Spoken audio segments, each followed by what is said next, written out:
अस्सलाम वालेकुम, मैं हूं मंसूर अहमद कुरैशी और आप देख रहे हैं मेरा नया व्लॉग। तो जनाब इमरान खान साहब को ज़बरदस्त झटका लगा है और वो इस तरह से कि जो परवेज़ खटक साहब हैं और जो उनकी पार्टी के साबिक वज़ीर आला थे खैबर पख्तूनख्वा में, वो एक नई पार्टी बनाने में कामयाब हो गए हैं और उन्होंने पीटीआई को हमेशा के लिए खैराबाद कह दिया है। और सबसे अहम बात जो सामने आई है कि उनके साथ जो साबिक वज़ीर आला थे उनकी पार्टी के एक और महमूद खान साहब, वो भी परवेज़ खटक साहब के साथ उनकी पार्टी में शामिल हो गए हैं। और मैंने आपको अपने पिछले व्लॉग में ये बताया था कि परवेज़ खटक साहब नई पार्टी बनाने जा रहे हैं और मैंने आपको उनकी नई पार्टी का नाम भी बताया था और बताया था कि उनकी नई पार्टी का नाम पीटीआई पार्लियामेंटेरियन होगा। और फिर कल उन्होंने अपनी पार्टी का ऐलान कर दिया है। बहुत से लोग ये दावे कर रहे थे, बड़े बड़े सहाफ़ी ये दावे कर रहे थे कि जो परवेज़ खटक साहब हैं वो मुस्लिम लीग नून में शामिल होने जा रहे हैं। और मैंने आपको तब भी कहा था कि जो परवेज़ खटक साहब हैं वो मुस्लिम लीग नून के साथ शामिल नहीं होंगे, क्योंकि मुस्लिम लीग नून बतौर जमात ये नहीं चाहेगी कि परवेज़ खटक साहब, जिनका ताल्लुक़ पीटीआई से रहा है और इमरान खान साहब से रहा है, कि वो उनको अपनी पार्टी में शामिल करें। उसकी बहुत सारी वजूहात थीं। एक बड़ी वजह तो ये थी कि जो केपीके में मुस्लिम लीग नून के सूबाई सदर हैं अमीर मकाम साहब, उनकी पोजीशन कंप्रोमाइज़ होनी थी। जिस तरह उन्होंने बड़ी मुश्किल से केपीके में अपनी पोजीशन बनाई है, और जब फल खाने का टाइम आया है तो परवेज़ खटक साहब मुस्लिम लीग नून में शामिल हो जाएं। तो जो वहाँ की क़यादत थी केपीके में, वो ये नहीं चाहती थी कि परवेज़ खटक साहब अपना बड़ा धड़ा लेकर मुस्लिम लीग नून में शामिल हों। और दूसरी बड़ी वजह ये थी कि जो मौलाना फजलुर रहमान साहब हैं JUIF के सरबरा, वो भी ये नहीं चाहते थे कि परवेज़ खटक साहब मुस्लिम लीग नून में शामिल हों। और इसी वजह से फिर परवेज़ खटक साहब को मजबूरन अपनी नई पार्टी का ऐलान करना पड़ा। लेकिन ऐसी बात नहीं थी कि परवेज़ खटक साहब सिर्फ नून लीग में ही शामिल होना चाहते थे, ऐसा नहीं, बल्कि वो एक नई पार्टी बनाने के लिए भी काम कर रहे थे और दोनों तरफ वर्किंग चल रही थी। और जो उन्हें बेस्ट ऑप्शन लगा उन्होंने उसी को अवेल किया। और परवेज़ खटक साहब को जब कुछ अर्सा पहले अपने घर से वापस जाते हुए किसी और जगह ले जाया गया था और उनके साथ असद कैसर साहब भी थे, तो तब उन्होंने तकरीबन ये ऐलान कर दिया था कि वो पीटीआई को खैराबाद कह रहे हैं। उन्होंने पीटीआई के जो अहम ओहदे थे उनको छोड़ने का ऐलान कर दिया था। और जो असद कैसर साहब थे उन्होंने कोई प्रेस कॉन्फ्रेंस नहीं की थी। लेकिन असद कैसर साहब आइंदा आने वाले दिनों में परवेज़ खटक साहब की पार्टी में ही शामिल होंगे। और जो परवेज़ खटक साहब हैं वो पार्टी बनाने पर काफ़ी अरसे से काम कर रहे थे और उनकी बड़ों से एक ही रिक्वेस्ट थी, और वो रिक्वेस्ट ये थी कि अगर वो नई पार्टी बनाते हैं तो फिर उस पार्टी के साथ इमरान खान साहब का कुछ ना कुछ टच होना चाहिए। और वो टच इस तरह से होना चाहिए कि जो पार्टी का नाम वो रखेंगे उसमें कोई इमरान खान साहब की जो पार्टी है उससे मिलता जुलता कोई नाम हो जाए। और फिर जब परवेज़ खटक साहब को अप्रूवल मिला तो उन्होंने पार्टी बनाने में बिल्कुल देर नहीं की और पार्टी का नाम इसी वजह से पीटीआई पार्लियामेंटेरियन रखा गया। इससे पहले परवेज़ खटक साहब को ये इजाज़त नहीं मिल रही थी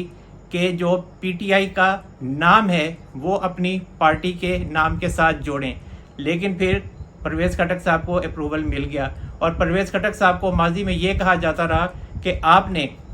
पीटीआई में और इमरान खान साहब के साथ शामिल नहीं होना, बाकी हम आपको सेट कर लेंगे। और फिर परवेज़ खटक साहब अच्छे तरीके से सेट हो गए और इमरान खान साहब फिक्स हो गए। और परवेज़ खटक साहब की पार्टी में शामिल होने के लिए दो साबिक MPs जो कि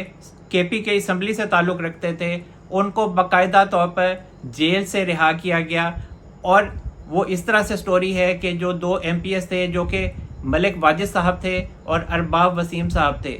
ان کی 15 जुलाई को दरखास्त ज़मानत मुस्तरद हुई थी और उन्हें जुडिशल रिमांड पर जेल भेज दिया गया था। और कल जब परवेज़ खटक साहब ने अपनी नई पार्टी का ऐलान किया तो इन दोनों MPs को मजिस्ट्रेट के खुसूसी अहकामात की रोशनी में 24 घंटे के लिए पेरोल पर रिहा किया गया और फिर वो उस तकरीब में शामिल हुए और फिर वक्त ख़त्म होने से पहले ही इन दोनों MPs को जेल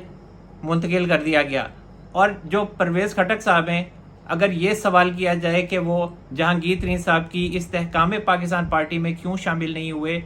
क्योंकि जो परवेज़ खटक साहब हैं और जहांगीर तरीन साहब हैं, जो 2013 से जो हुकूमत आई थी PTI की KPK में, वहाँ उनकी खासी दोस्ती थी और शुरू में बहुत अच्छी इनकी केमिस्ट्री थी, लेकिन फिर हालात बदले। बल्कि जो जहांगीर तरीन साहब हैं वही परवेज़ खटक साहब को PTI में लाए थे। और आपको एक बात बता दूं कि जो परवेज़ खटक साहब हैं उनको पहले भी ज़बरदस्ती PTI में लाया गया था और फिर जहांगीर तरीन साहब ने परवेज़ खटक साहब को इमरान खान साहब के करीब किया। और फिर जब हुकूमत आई 2013 में PTI की KPK में, तो उस वक्त जो आज़म खान साहब थे, जो बाद में 2018 से 2022 तक इमरान खान साहब के प्रिंसिपल सेक्रेटरी रहे, तो उस वक्त आज़म खान साहब के जो मामलात थे वो परवेज़ खटक साहब से गड़बड़ हो गए। और आज़म खान साहब चीफ सेक्रेटरी थे उस वक्त जब परवेज़ खटक साहब 2013 से लेकर 2018 तक CM KPK थे, क्योंकि जो जहांगीर तरीन साहब थे और जो इमरान खान साहब थे वो आज़म खान साहब के ज़रिए KPK हुकूमत को चला रहे थे। और जो परवेज़ खटक साहब थे वो 2013 और 2018 के दरमियान में चूँकि CM थे और परवेज़ खटक साहब की अपनी पोजीशन कंप्रोमाइज़ हो रही थी और परवेज़ खटक साहब को जहांगीर तरीन साहब और इमरान खान साहब का उनकी हुकूमत में, उनके मामलात में आज़म खान साहब के ज़रिए टांग अड़ाना पसंद नहीं था। और इसी वजह से फिर ये फासले बढ़ते गए परवेज़ खटक साहब और जहांगीर तरीन साहब के दरमियान। फिर जो आगे हुकूमत आई उसमें फिर परवेज़ खटक साहब की जो दूरी थी वो इमरान खान साहब से बढ़ती गई। और जब 2018 में KPK में PTI की हुकूमत आई तो फिर मुराद सईद साहब सामने आए और उन्होंने परवेज़ खटक साहब की बजाय इमरान खान साहब से महमूद खान साहब की सिफारिश की कि इनको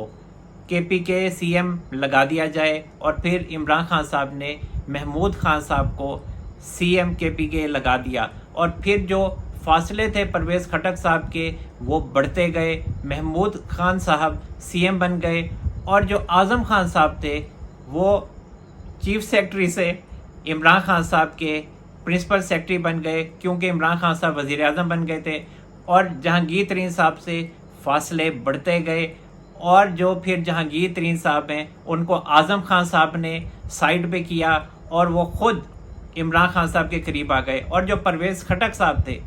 उनको खुड्डे लाइन लगा दिया गया और वो डिफेंस मिनिस्टर बन गए। उनके जो ताल्लुकात थे वो आर्मी के साथ बेहतरीन थे और उनके ताल्लुकात अभी भी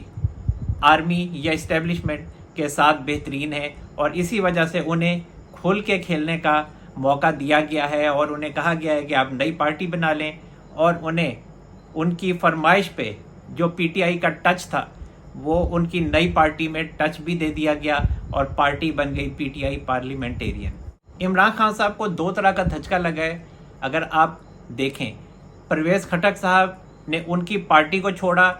उन्हीं की पार्टी में से ही 57 लोगों को कहा जा रहा है कि उन्होंने लिया है और अपनी पार्टी का नाम भी उन्होंने इमरान खान साहब की पार्टी के नाम से कॉपी किया है और सिर्फ एक नाम का बीच में इजाफा किया है और वो है पार्लियामेंटेरियन। बाकी पाकिस्तान तहरीक इंसाफ पार्लियामेंटेरियन पूरा का पूरा नाम परवेज़ खटक साहब ने हथिया लिया है। परवेज़ खटक साहब ने नई पार्टी का ऐलान किया और उन्होंने एक अहम बात की। उनका कहना था कि जो PTI है उसने 4 दफ़ा मौक़े ज़ाया किए इलेक्शन करवाने के और वो इलेक्शन उन्होंने नहीं करवाए। और ये सवाल मैं रखे जा रहा हूँ आपके सामने कि ऐसी क्या मजबूरी थी कि जो इमरान खान साहब हैं या PTI है उन्होंने 4 मौक़े होने के बावजूद इलेक्शन नहीं करवाए। इनसे पूछा जाए कि वो कौन सा प्लान था, वो कौन सा प्रोग्राम था जो ये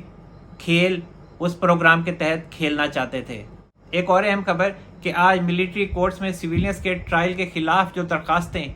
सुप्रीम कोर्ट में लगी हुई थी, आज उसकी दोबारा समाअत होने जा रही है, और जो समाअत होने जा रही है उसकी सरबराही चीफ जस्टिस उमरता बंदयाल साहब अपने 6 रुकनी बेंच के साथ करेंगे। और चीफ जस्टिस उमरता बंदयाल साहब के साथ 6 रुकनी बेंच में जो दीगर जजेस हैं, उनमें जस्टिस याह्या अफरीदी साहब हैं, जस्टिस आयशा मलिक साहिबा हैं, जस्टिस इजाजुल एहसन साहब हैं, जस्टिस मुनीब अख्तर साहब हैं, जस्टिस मज़ाहिर अली अकबर नकवी साहब हैं। तो ये पहले जो बेंच था ये 9 रुकनी था,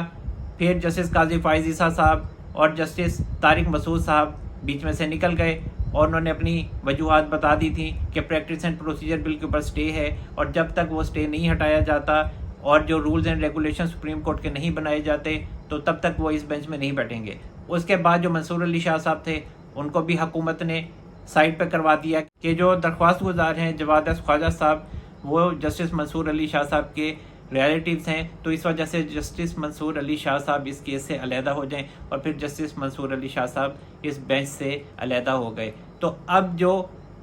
बेंच में टोटल जजेस हैं वो 6 रह जाते हैं, और जस्टिस याह्या अफरीदी साहब भी तकरीबन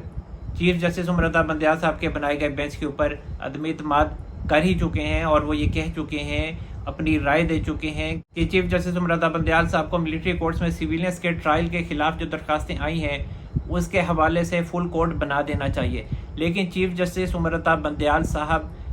बिल्कुल फुल कोर्ट नहीं बनाएंगे, और वो इसी बेंच के साथ चलेंगे। और मेरी ये प्रिडिक्शन है कि जो जस्टिस याह्या अफरीदी साहब हैं वो भी इस बेंच से अलहदा हो जाएंगे। मैं पहले ही इस पे बात कर चुका हूँ। और आगे क्या होने जा रहा है, आगे ये होने जा रहा है कि जो इमरान खान साहब हैं उनको जाते जाते चीफ जस्टिस उमरता बंदयाल साहब रिलीफ दे जाएंगे मिलिट्री कोर्ट्स में सिविलियंस के ट्रायल के हवाले से ये जो दरखास्तें हैं। और महसूस होता है, और मेरी ये राय है कि चीफ जस्टिस उमरता बंदयाल साहब इन दरखास्तों को मंजूर कर लेंगे, जिसका मतलब ये है कि मिलिट्री कोर्ट्स में सिविलियंस का जो ट्रायल है वो नहीं होना चाहिए, बल्कि सिविलियंस का जो ट्रायल है वो सिविलियन कोर्ट्स में होना चाहिए। अब अगर दूसरी तरफ देखा जाए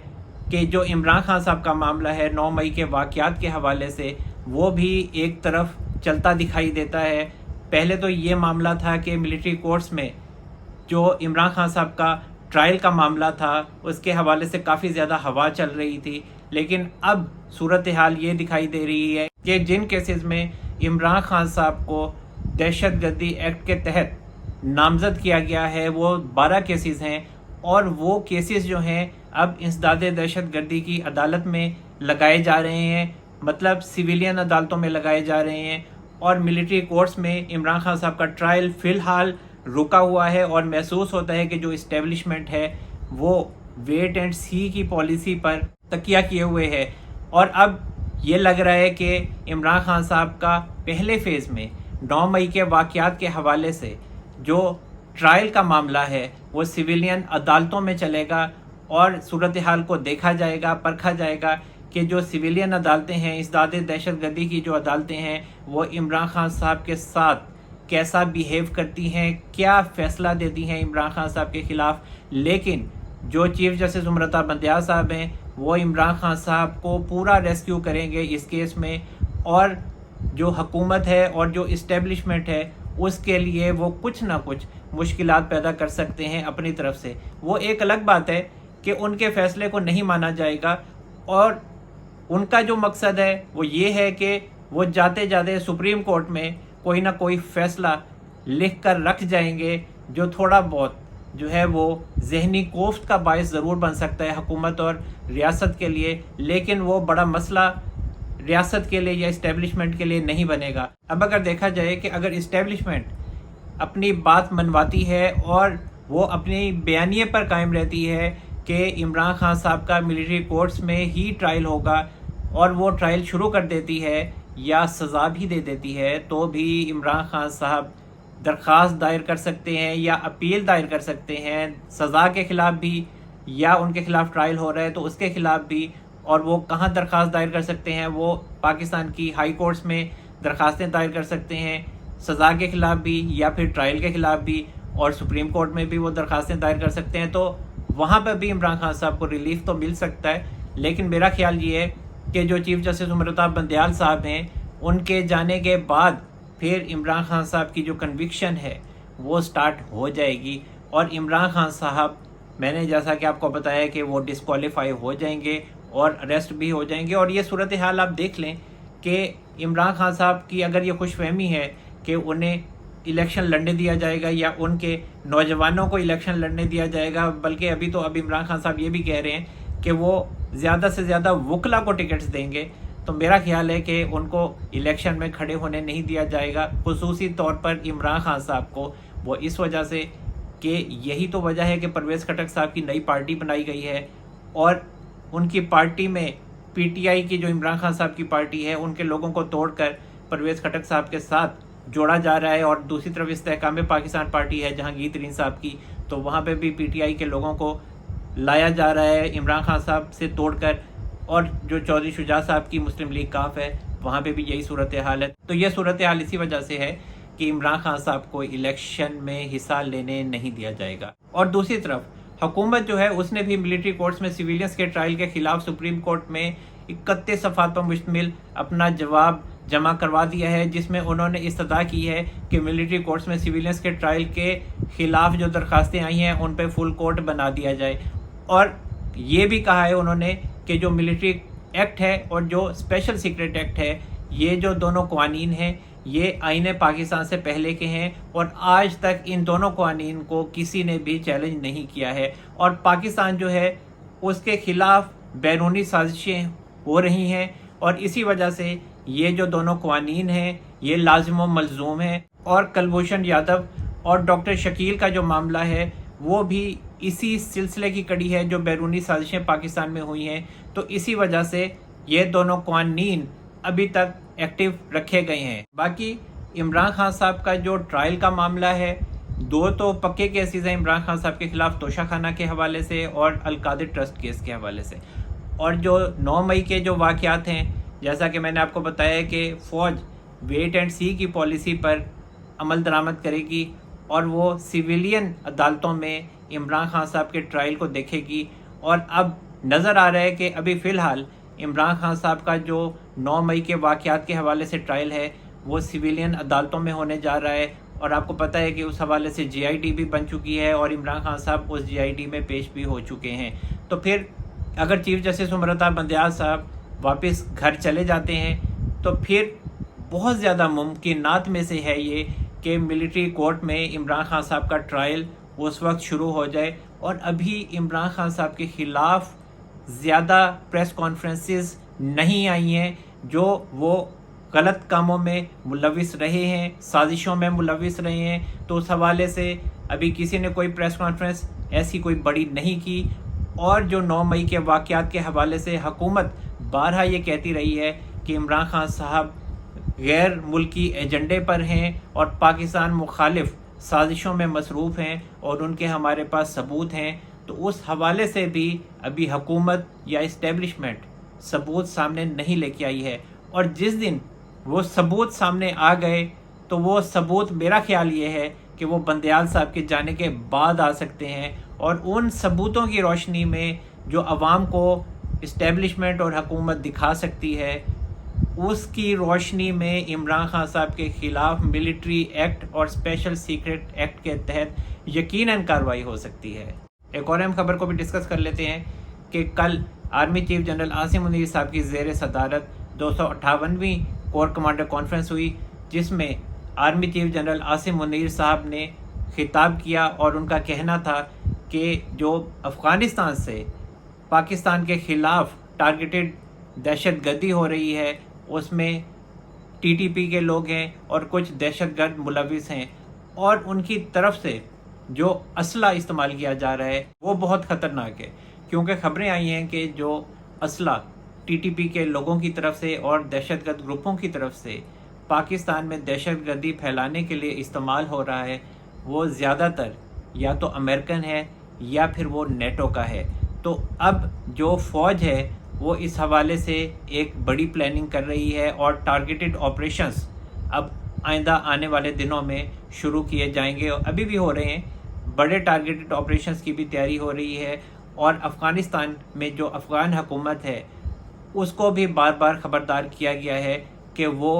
अपने लोगों के ऊपर कंट्रोल करे और ये जो टीटीपी के लोग हैं इनको कंट्रोल करे और पाकिस्तान में जो दरअंदाजी हो रही है उसको कंट्रोल किया जाए। लेकिन मसला ये है कि जो ये टीटीपी के लोग हैं, जो अफ़गान हुकूमत है, उनका इन लोगों पर कोई कंट्रोल नहीं है। अभी चंद दिन पहले army chief general Asim Munir साहब ने ईरान का भी दौरा किया है और वहाँ वो ईरान के सदर और जो वहाँ के चीफ हैं आर्मी के, उनसे भी उनकी मुलाकात हुई है और ईरान से भी जो दहशतगर्दी के वाक़यात हैं जो पाकिस्तान में हो रहे हैं उस हवाले से भी तबादला ख्याल हुआ है और जो मुश्तरका इंटेलिजेंस है उस हवाले से भी पाकिस्तान और ईरान के मामला तय पा गए हैं। तो जनाब अब बात कर लेते हैं तोशाखाना केस की कि हुमायूं दिलावर साहब जो कि ट्रायल कोर्ट के जज हैं, उनकी अदालत में कल इमरान खान साहब के ख़िलाफ़ जो तोशाखाना केस लगा हुआ है उसकी समाअत हुई और इमरान खान साहब के जो वकील हैं ख्वाजा हारिस साहब वो पेश हुए। लेकिन कुछ अहम डेवलपमेंट्स उस अदालत में हुई हैं और वो ये हैं कि जो इलेक्शन कमीशन ने दरख्वास्त दी थी 5 नए गवाहान की, उन्हें हुमायूं दिलावर साहब ने रिजेक्ट कर दिया है और एक पब्लिक प्रोसिक्यूटर की दरख्वास्त दी गई थी उसे भी रिजेक्ट कर दिया गया है। इसके अलावा जो इलेक्शन कमीशन के वकील थे अमजद परवेज़ साहब, वो इस समाअत में मौजूद नहीं थे और इस हवाले से जो हुमायूं दिलावर साहब हैं वो खासे बरहम हुए और उन्होंने इलेक्शन कमीशन के दूसरे वकील को कहा कि अगर अमजद परवेज़ साहब दिन 11 बजे तक अदालत में पेश नहीं होते तो वो आगे कार्रवाई को चलाएंगे और वो इंतज़ार नहीं करेंगे। और जो इलेक्शन कमीशन के दूसरे वकील थे उन्होंने यही इस्तदा की थी कि हमें कल तक का टाइम दिया जाए, जिससे जो हुमायूं दिलावर साहब हैं उन्होंने मुस्तरद कर दिया और समाअत जो है वो अगले दिन तक मुलतवी कर दी और अब जो समाअत है वो आज होगी। और तोशाखाना केस के हवाले से दूसरी जो डेवलपमेंट है वो ये है कि तोशाखाना केस में इमरान खान साहब की जो इंक्वायरी थी अब वो इन्वेस्टिगेशन में चूँकि तब्दील हो चुकी है, तो जो नैब है उसने इमरान खान साहब को कल तलब किया था और इमरान खान साहब कल पेश नहीं हुए और इमरान खान साहब ने नैब को एक ख़त लिखा जिसमें उन्होंने दरख्वास्त की कि चूँकि उनकी जान को ख़तरा है और उन्होंने अपना जो सफ़र है और जो आमदोरफ्त है उसे महदूद कर दिया है और अब उनकी जो इस्लामाबाद आमद है वो 19 जुलाई को है, जहां वो मुख्तलिफ़ अदालतों में ज़मानतों के लिए पेश होंगे। तो अब उनकी जो तारीख़ है वो नैब में भी 19 ही मुकर्रर कर दी जाए तो वो नैब में पेश हो जाएंगे। तो जनाब अब तक के लिए इतना ही। अल्लाह ताला हम सब पर अपना रहम व करम फरमाए। मंसूर अहमद कुरैशी को इजाज़त दीजिए। अपना बहुत सारा ख्याल रखिएगा। अल्लाह हाफिज़।